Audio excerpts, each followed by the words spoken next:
നമസ്കാരം. എല്ലാവർക്കും ഒരു ശുഭദിനം ആശംസിക്കുന്നു. Let the news read with അബീസിലേക്ക് സ്വാഗതം. ഇന്നത്തെ പ്രധാന തലക്കെട്ടുകൾ ഒന്ന് ഓടിച്ചു നോക്കാം. വളരെ ദുഃഖകരമായ ഒരു വാർത്തയാണ് ആദ്യം എനിക്ക് ഷെയർ ചെയ്യാനുള്ളത്.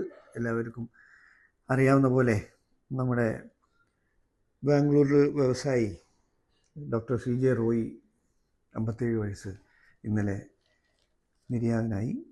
റെയ്ഡിനിടെ വ്യവസായി CJ റോയി സ്വയം വെടിവെച്ച് മരിച്ച നിലയിൽ കണ്ടെത്തി. റിയൽ എസ്റ്റേറ്റ് കമ്പനിയായ confidence group chairman doctor CJ റോയിയെ ആദായ നികുതി വകുപ്പ് റെയ്ഡിനിടെ സ്വയം വെടിവെച്ച് മരിച്ച നിലയിൽ കണ്ടെത്തി. ബാംഗ്ലൂരിലെ ഓഫീസിൽ വെച്ചാണ് ഈ ദാരുണമായ സംഭവം നടന്നത്. വളരെ ദുഃഖകരമായ, ഞെട്ടിക്കുന്ന ഒരു വാർത്തയാണ്. മലയാളികളുടെ ഇടയിൽ വളരെ പ്രശസ്തനായ ഒരു വ്യവസായിയാണ് ഡോക്ടർ CJ റോയ്. സയൻസ് കോൺഗ്രസ്സിന് കൊച്ചിയിൽ തുടക്കം. സയൻസ് കോൺഗ്രസിൻ്റെ ഭാഗമായി എക്സിബിഷൻ ഫെബ്രുവരി 2 വരെ സെൻറ്റ് ആൽബർട്ട്സ് കോളേജ് എറണാകുളത്ത് സംഘടിപ്പിക്കുന്നു. ഈ വിവരമാണ് അറിയിക്കാനുള്ളത്. മറ്റൊരു പ്രധാനപ്പെട്ട വിവരം, കേൾവി, അതായത് ശ്രവണഭംഗി കേൾവി ക്യാമ്പ് നാളെ മുതൽ ഫെബ്രുവരി 14 വരെ സംഘടിപ്പിക്കുന്നത് ശബ്ദ ഹിയറിംഗ് എയ്ഡ് സെൻറ്ററും മലയാള മനോരമയും ചേർന്ന്. കേൾവിക്കുറവ് ഒരു പ്രശ്നമല്ല, അതിന് പരിഹാരമുണ്ട്. ഈ സന്ദർഭം നിങ്ങൾ വിനിയോഗിക്കുക. സിസേറിയന് ശേഷം ജനനേന്ദ്രിയത്തിലൂടെ വിസർജ്യം, നരകയാതനയിൽ യുവതി. ഭയങ്കര കഷ്ടമായ കാര്യമായിപ്പോയി. തിരുവനന്തപുരം നെടുമങ്ങാടാണ് ഈ സംഭവം. ജില്ലാ ആശുപത്രിയിൽ പ്രസവ ശസ്ത്രക്രിയയ്ക്ക് വിധേയയായ 23-കാരിയായ യുവതി ജനനേന്ദ്രിയത്തിലൂടെ ശരീരവിസർജ്യം പുറത്തേക്ക് പോകുന്നതിനെ തുടർന്ന് ദുരിതാവസ്ഥയിൽ.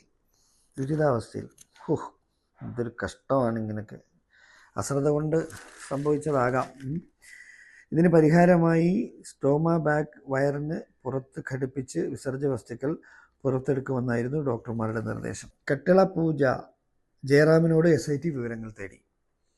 ശബരിമലയിലെ സ്വർണ്ണ കട്ടിള വീട്ടിലെത്തിച്ച് പൂജ നടത്തിയ സംഭവത്തിൽ നടൻ ജയറാമിൽ നിന്നും SIT സംഘം വീണ്ടും വിവരങ്ങൾ തേടി. മറ്റു വാർത്ത, അജിത് പവാറിൻ്റെ പിൻഗാമിയായി ഭാര്യ സുനേത്ര പവാറിനെ NCP പാർട്ടി തീരുമാനിച്ചതായിട്ടാണ് അറിയിച്ചിട്ടുള്ളത്. എഡ്യൂക്കേഷണൽ കോളത്തിൽ നിന്ന്.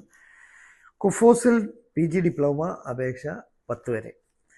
കേരള ഫിഷറീസ് സമുദ്രോൽപ്പന്ന സർവകലാശാലയിൽ കുഫോസിൽ PG diploma in food business management, PG diploma in food export import management പ്രോഗ്രാമുകളിലേക്ക് ഫെബ്രുവരി 10 വരെ അപേക്ഷിക്കാം. യോഗ്യത ഏതെങ്കിലും ബിരുദം. പുതിയ മെഡിക്കൽ കോളേജ് 3 വരെ അപേക്ഷിക്കാം. 2026-27 അധ്യയന വർഷത്തിൽ പുതിയ മെഡിക്കൽ കോളേജുകൾ, MBBS കോഴ്സുകൾ എന്നിവ തുടങ്ങാൻ ഓൺലൈൻ അപേക്ഷ നൽകാൻ അവസാന തീയതി ഫെബ്രുവരി 3 വരെ നീട്ടിയതായി ദേശീയ മെഡിക്കൽ കമ്മീഷൻ അറിയിച്ചിട്ടുണ്ട്. 13 വയസ്സുകാരിയെ പീഡിപ്പിച്ച് ഗർഭിണിയാക്കിയ കേസിൽ 100 കൊല്ലം തടവും 10 ലക്ഷം രൂപയും പിഴയും വിധിച്ച് അസം സ്വദേശി ഗുലാം റബ്ബാനിയാണ് പെരുമ്പാവൂർ പോക്സോ കോടതി ജഡ്ജി V. സന്ദീപ് കൃഷ്ണ ശിക്ഷിച്ചത്. അപ്പോൾ ഇന്നത്തെ പ്രധാനപ്പെട്ട തലക്കെട്ടുകളൊക്കെ നിങ്ങളുമായിട്ട് ഏറെക്കുറെ ഷെയർ ചെയ്യുമെന്നാണ് എൻ്റെ വിശ്വാസം. നിങ്ങൾക്ക് ഇഷ്ടപ്പെട്ടുവെങ്കിൽ let's read the news with അബീസ് എന്ന യൂട്യൂബ് ചാനൽ സബ്സ്ക്രൈബ് ചെയ്യാൻ മറക്കരുത്. നാളെ കാണാം.